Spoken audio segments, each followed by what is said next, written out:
আমার ভাইয়ের পাতের ডিমটার দিকে আমি এক দৃষ্টিতে তাকিয়ে আছি। ভাই গপাগপ ভাত খাচ্ছে আর আমি ডিমটার দিকে তাকিয়ে নিজের খিদে আর আক্ষেপ চেপে রাখার চেষ্টা করছি। আমার দিকে তাকিয়ে মা বললেন, কিরে ময়না, ভাত খাচ্ছিস না কেন? মা, ডিম আর নেই, আমাকেও একটা ডিম দাও না, এই আলু দিয়ে ভাত খেতে আর ভালো লাগে না। না রে মা, আর ডিম নেই, আজ এমনি খা, কাল তোকে পুরো আস্ত একটা ডিম দেব। মা, পরশুদিন আর তার আগের দিনও তুমি ঠিক একই কথা বলেছিলে। আমার কথায় মায়ের মুখে যেন বিরক্তির ছায়া নেমে এলো। কিছুটা রেগে গিয়ে বললেন, এই এত কথা কিসের? যা পাচ্ছিস তাড়াতাড়ি ভাত খেয়ে নে। বলেই মা হাঁড়ি পাতিল গুটিয়ে রান্নাঘরের দিকে চলে গেলেন। আমি আর একটা শব্দও করলাম না। থালার একপাশে রাখা আলু আর সামান্য ঝোল দিয়েই না খাওয়ার মতো করে দুটো ভাত মুখে তুলে নিলাম। আমার চেয়ে ভাই 3 বছরের বড়। আমি তখন 6ষ্ঠ শ্রেণীতে পড়ি আর আমার ভাই পড়ে 9ম শ্রেণীতে। আমরা একই স্কুলে যেতাম, কিন্তু প্রতিদিন স্কুলে যাওয়ার সময় মা ভাইয়ের হাতে 10 টাকার একটা নোট গুঁজে দিতেন আর আমার দিকে ফিরেও তাকাতেন না। টাকার জন্য আক্ষেপ করে মায়ের কাছে চাইলে মা শুধু ভাইকে বলতেন, এই ময়নাকে তোর 10 টাকা থেকে 5 টাকা দিয়ে দিস তো। কিন্তু আমার ভাই কোনো দিনও আমাকে সেই 5 টাকা দেয়নি। টিফিনের সময় ভাই যখন বন্ধুদের সাথে জমিয়ে বিস্কুট কিংবা আইসক্রিম খেত, আমি তখন স্কুলের বারান্দায় দাঁড়িয়ে তৃষ্ণার্ত চোখে তাকিয়ে থাকতাম। এই বৈষম্য আর অবহেলা বুকে চেপেই আমি দিন পার করেছি। তবুও আমি হাল ছাড়িনি। জেদ ছিল নিজের পায়ে দাঁড়ানোর। এভাবেই চরম অভাব আর অবহেলার মধ্য দিয়ে দিন গুনে গুনে একদিন এসএসসি পরীক্ষা দিলাম। পরীক্ষার ফল প্রকাশের দিন দেখা গেল আমি অত্যন্ত ভালো ফল করেছি।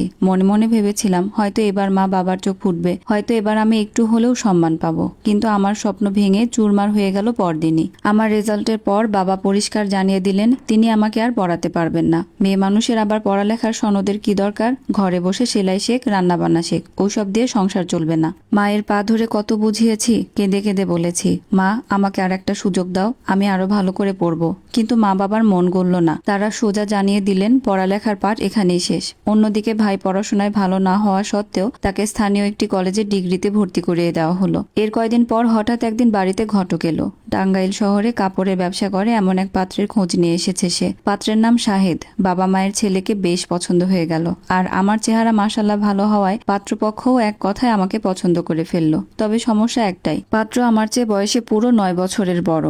আমার বয়স তখন মাত্র 18 আর তার 27। প্রথমে ভয় পেয়েছিলাম, কিন্তু বিয়ের দিন যখন শাহেদকে সামনে থেকে দেখলাম মনে হলো মানুষটা দেখতে বেশ ভদ্র এবং শান্ত স্বভাবের। বিয়ের আনুষ্ঠানিকতা শেষ হলো। বাসর রাতে লাল টুকটুকে বেনারসি পরে খাটের এক কোণে বসে হাত কাঁপছিল আমার। শাহেদ ঘরে এসে দরজা বন্ধ করে ধীরে ধীরে আমার পাশে এসে বসলেন। তারপর নরম গলায় আমার হাতটি নিজের হাতের মুঠোয় নিয়ে বললেন, আজকের এই বিশেষ রাতে তুমি আমার কাছে কি চাও ময়না? আমি কিছুক্ষণ চুপ করে রইলাম। মনের ভেতরে হাজারো কথা তোলপাড় করছিল। তারপর কি ভেবে যেন তার চোখের দিকে তাকিয়ে সাহস সঞ্চয় করে বললাম, আমি পড়াশোনা করতে চাই। যদি আপনি আমাকে পড়ান তবে আমি পড়ব, আর যদি নাও পড়ান তাতেও আমার কোনো সমস্যা নেই। শুধু আমাকে একটু ভালোবাসবেন। এইটুকু ভালোবাসা পেলেই আমার আর কিছুই চাওয়ার থাকবে না। শাহেদ আমার কথা শুনে কিছু মুহূর্ত নীরব হয়ে রইলেন। তারপর তার মুখে ফুটে উঠল এক অদ্ভুত সুন্দর ও মৃদু হাসি। আমার হাত দুটো আরেকটু শক্ত করে চেপে ধরে বললেন, ঠিক আছে, আমি তোমাকে পড়াবো, কিন্তু আমার একটা শর্ত আছে।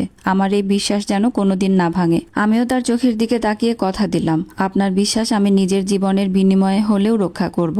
কথাটা শেষ হতেই তিনি পকেট থেকে একটা ছোট্ট সুন্দর সোনার আংটি বের করে আমার আঙুলে পরিয়ে দিলেন। সেই আংটির স্পর্শে আমার বুকের ভেতরের সব পুরনো কষ্ট এক মুহূর্তেই বাষ্প হয়ে উড়ে গেল। কথা মতোই কাজ। বিয়ের কিছুদিন পরই শাহেদ আমাকে শহরের একটি ভালো কলেজে একাদশ শ্রেণীতে ভর্তি করিয়ে দিলেন। তার ভালোবাসা, উৎসাহ আর সহযোগিতায় আমি নতুন জীবন পেলাম। দিনগুলো যেন স্বপ্নের মতো কাটতে লাগলো। গভীর রাত অবধি যখন পড়ার টেবিলে জেগে থাকতাম, শাহেদ নিজ হাতে চা বানিয়ে আমার সামনে এনে রেখে দিতেন। এমনই এক ভালোবাসার বাঁধনে বাঁধা পড়ে হাসি মুখে এইচএসসি পাশ করে ফেললাম। রেজাল্ট প্রকাশের দিন আমার শাশুড়ি মা আমার মাথায় হাত রেখে আদর করে বললেন, মা তোমার তো এইচএসসি পরীক্ষা শেষ হলো, এখন তো আর পড়াশোনার অত চাপ নেই। এবার আমাদের একটা নাতি বা নাতনির মুখ দেখাও, ঘরটা আলো হয়ে উঠুক। শাশুড়ি মায়ের এমন সরাসরি কথায় সেদিন লজ্জায় লাল হয়ে গিয়েছিলাম। আর কোনো উত্তর দিতে পারিনি। এর কিছুদিন পর আমি অনার্সে ভর্তি হলাম। আর ঠিক প্রথম বর্ষে পড়ার সময়ে আমাদের কোল আলো করে এলো ছোট্ট এক রাজকন্যা। কিন্তু রাজকন্যা আসার পরেও আমার পড়াশোনার বিন্দুমাত্র ক্ষতি হতে দেননি আমার পরিবারের মানুষরা,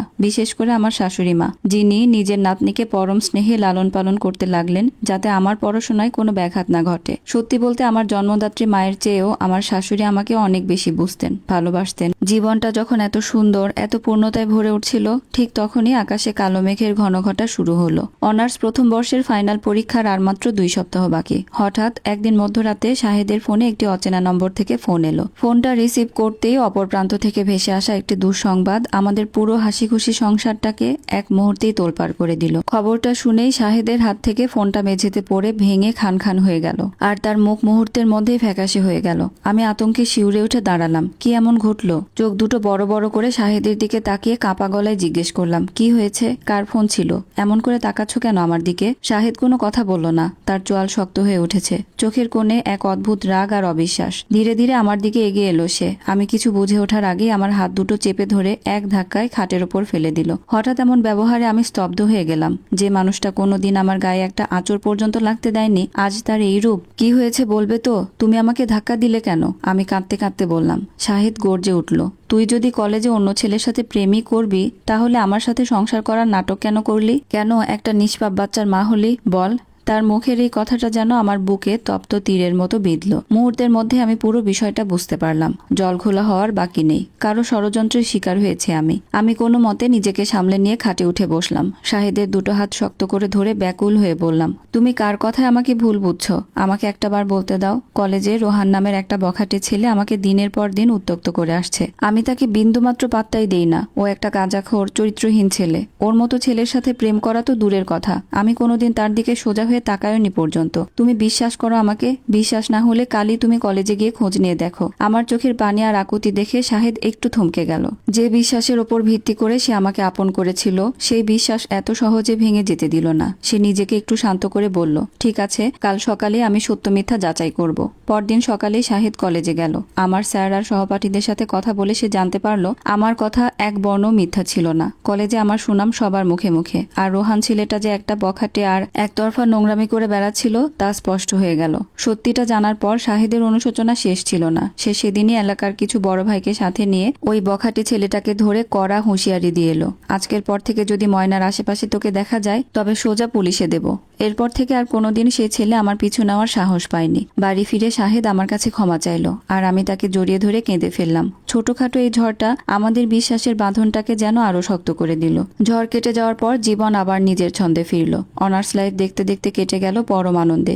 একদিকে আমার পড়াশোনা, অন্যদিকে শাশুড়ি মায়ের কোলে আমার মিষ্টি রাজকন্যা মায়াবীর বেড়ে ওঠা। সব মিলিয়ে ঘরটা যেন ভালোবাসার স্বর্গে পরিণত হলো। পরীক্ষার ফল প্রকাশের দিন দেখা গেল আমি কলেজের মধ্যে সর্বোচ্চ নম্বর পেয়ে পাশ করেছি। শাশুড়ি মা খুশিতে পাড়ার মানুষকে মিষ্টি খাওয়ালেন, আর শাহেদ আমায় এনে দিল একটা নতুন বইয়ের তোড়া। সেদিন রাতে মায়াবীকে ঘুম পাড়িয়ে রেখে আমি শাহেদের পাশে গিয়ে বসলাম। তার হাতটি নিজের হাতের মধ্যে নিয়ে ধীর গলায় বললাম, তোমার দেওয়া সুযোগ আর বিশ্বাস আমি রেখেছি। আজ আমি গ্র্যাজুয়েট, কিন্তু আমি এখানেই থেমে থাকতে চাই না। শাহেদ আমার দিকে তাকিয়ে হাসলো। আমি জানি আমার ময়না থামার পাত্রী নয়। এবার কি করতে চাও? আমি তার চোখের দিকে তাকিয়ে দৃঢ় গলায় বললাম, আমি বিসিএস পরীক্ষা দিতে চাই। আমি একজন ক্যাডার হয়ে দেশের সেবা করতে চাই, আর প্রমাণ করতে চাই মেয়েরাও পারে। শাহেদ আমার কপালে একটা গভীর চুমু খেয়ে বলল, তোমার এই স্বপ্নে আমি আগেও পাশে ছিলাম, আজকেও আছি, সারা জীবন থাকবো। শাশুড়ি মাও যখন শুনলেন তিনি এক কথায় রাজি হয়ে গেলেন। বললেন, তুই পড়াশোনা কর মা, তোর মেয়েকে সামলানোর দায়িত্ব আমার। শুরু হলো আমার জীবনের নতুন এক লড়াই, বিসিএস জয়ের লড়াই। আসসালামু আলাইকুম। এতক্ষণ আপনাদেরকে একটা সংগৃহীত গল্পের প্রথম অংশ পড়ে শোনাচ্ছিলাম।